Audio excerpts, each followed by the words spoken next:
boo xamante ne il est peut-être l'État nous avons une cybercriminalité très très pointue. Ils vont tout trouver, même si vous êtes à l'anonymat. Vous utilisez d'autres portables parce qu'il faut que tu utilises un portable et ce portable là même boo dundee puce bi daf ci beneen puce portable avec le SIM là ak le code l'email là il faut tout trouver. Mais du point de vue étatique est-ce que tamit duñ doon def ay sanctions au sein de l'administration? Non, il faut les trouver. Parce qu'il y a une faille non quand seulement même ils seront dans l'administration. radiés ma ne ku ko def ci chaîne dañ lay dàq tëj la. Tu seras radié et mis en prison. C'est-à-dire le problème là est un problème boo xam ne xam nga qu'est-ce qui se passe finalement c'est un non-respect des principes de droit, de l'éthique et de la déontologie qui scie sur la gestion humaine même. Parce que boo demee ba yow kenn ki nekk kaso et tout ça nga bëgg a justifier Maître Blanco jël le relais naan dama ko justifier Maître Blanco il est en France, c'est comme le terrorisme. Si un élément de Al-Qaïda te donne des éléments de terrorisme nga indi ko Sénégal mais c'est la même chose quelqu'un te donne des choses infractionnelles en Europe. Mais ce que Juan Branco a fait au Sénégal, si un Sénégalais l'avait fait en France, du doon ñibbisi. Mais on a vu le cas de feu Lamine Diack. Non, la coopération internationale am na Sénégalais yu ko fa def ñu ñibbisi ñu sanctionné. Mais Lamine Diack Sénégal ñaata at lay sàkku pour mu ñëw Sénégal. waaw mais Lamine Diack c'était pas un seul pays. C'était CIO la. CIO c'est une organisation mondiale. Et là-bas, aucun pays n'a l'autonomie. Et puis la législation de Lamine Diack n'était pas une législation de droit comme au sens étymologique du terme. Parce que c'était des histoires de droit en leur interne. Mais Major, est-ce que cela du jox dëgg ñu jàpp ne 2 poids 2 mesures? Non, parce que à un moment amoon na fi ay images ay vidéos sànq jonte wax na ko yu Ousmane Sonko et même bi nga xamante ne dañu ko tuur li nga xamante ne mooy benn liquide. Mais oui non je parle pas de liquide bi ko sottoon ci oto bi laa tëb. waxuñu loolu on parle de la diffusion de données à caractère personnel. waaw parce que boobu aussi la diffusion de données à caractère personnel wax nañu son état de santé. Le parquet ci boppam def na conférence de presse détailler le bulletin de santé de son Sonko. On avait accusé l'État d'empoisonnement. Mais est-ce que ça donne le droit au parquet de diffuser le bulletin de santé de son Sonko? Le procureur de la République est le seul capable et que la loi autorise à parler d'un dossier médical, à parler de la contenance d'un procès-verbal, s'il est le seul capable de le faire parce que lui le maître de l'action publique. D'accord. Et c'est un fait jusqu'à ça rend l'acte licite et conforme de droit.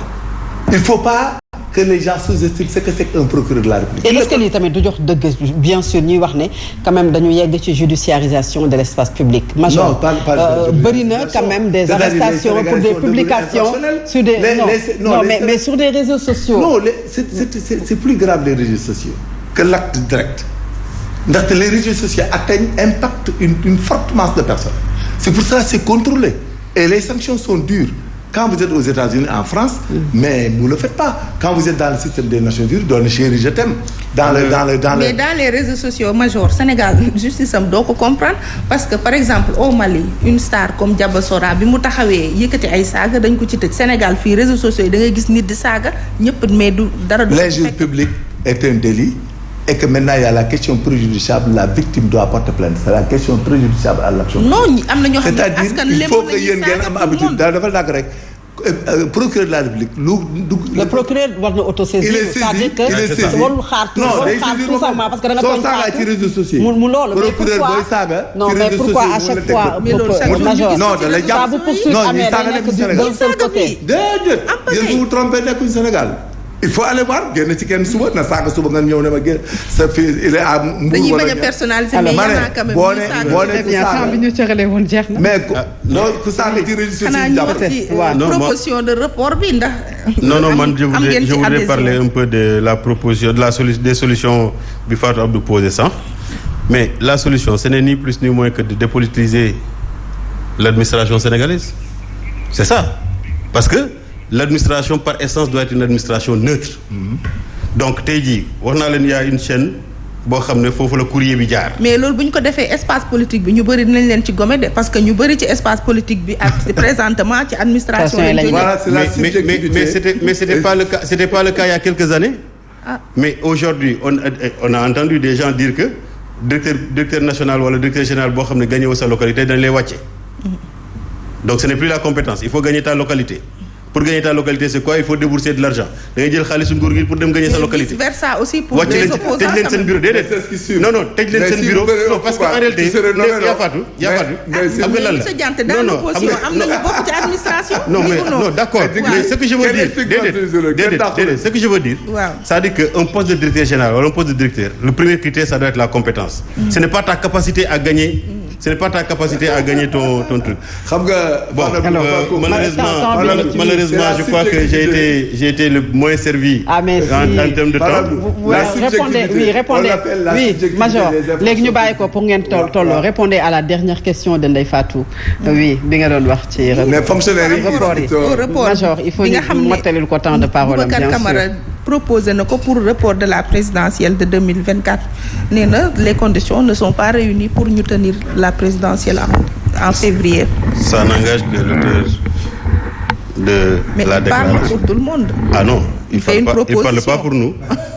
Il parle pas pour nous. Report de l'élection, je pense que les Sénégalais ne veulent même pas qu'il y ait un report de l'élection. Dans tous les cas, il voudrait qu'il y ait que ñu am élection boo xam ne ñi ci war a bokk yëpp dañ ci war a bokk te Ousmane Sonko daf ci war a bokk. Et le 25 février 2024 dañu war a def élection parce que nit ñi doyal nañu ci nguuru Macky Sall bi.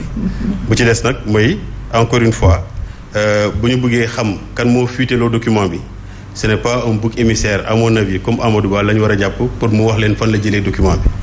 moom nee na il l'a pris à partir de la page Facebook de Juan Branco.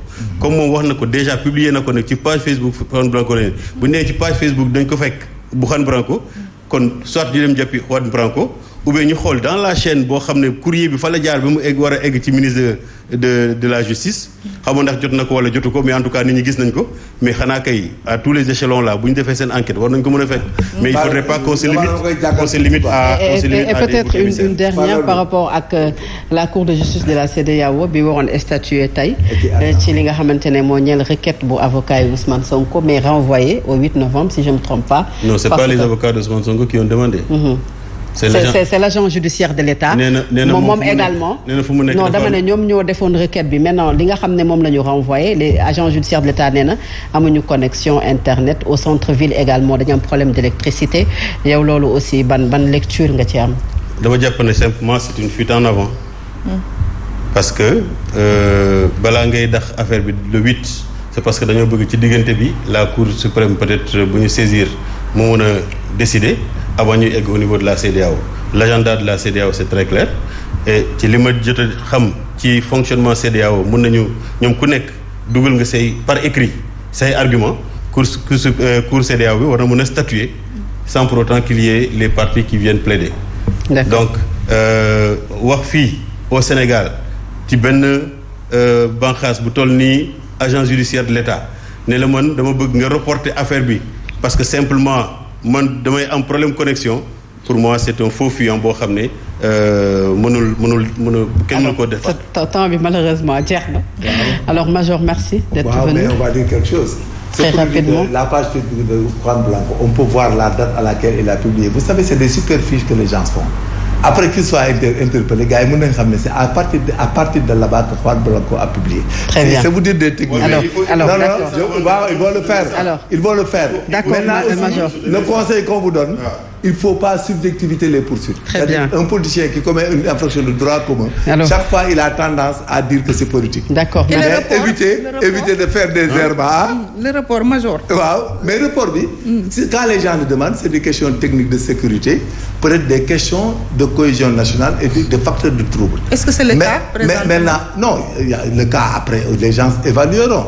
Mais si l'État évalue qu'il y a des questions d'insécurité ou des questions telles, les